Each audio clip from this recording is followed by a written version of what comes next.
Well, good evening, everyone. Welcome to Stinchfield. Once again, the governor of Minnesota has proven to be, I don't know, what would you call it? Totally incompetent, deranged, inept, as it's now being proven that he oversaw a $1 billion fraud scheme carried out against his state. Now, this fraud scheme specifically involved all kinds of Somali nonprofits.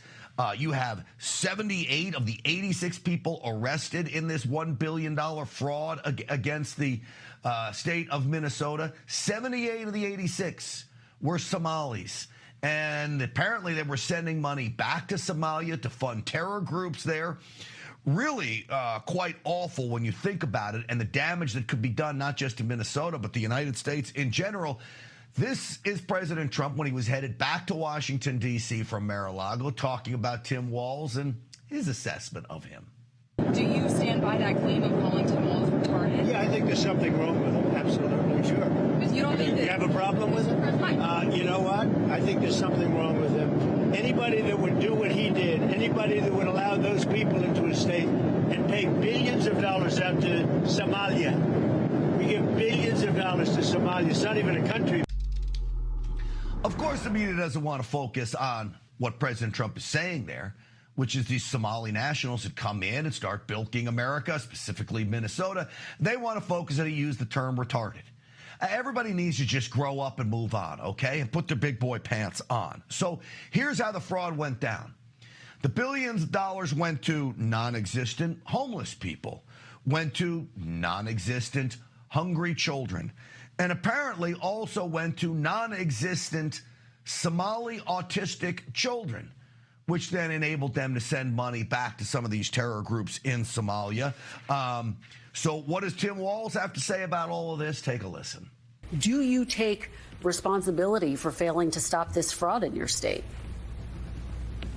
Well, certainly I take responsibility for putting people in jail. Governors don't get to just talk theoretically. We have to solve problems. And I will note, it's not just Somalis. Minnesota is a generous state. Minnesota is a prosperous state, a well-run state. We're AAA bond rated, but that attracts criminals. Those people are going to jail. We're doing everything we can. But to demonize an entire community on the actions of a few, it's lazy. Well, you go woke, you go broke. And so I had an assessment, and then Christopher Rufo, the gentleman who broke the story, basically confirmed my assessment that the government was on to this, but because they didn't want to appear racist, they let it slide right underneath their noses. Here's Christopher Rufo.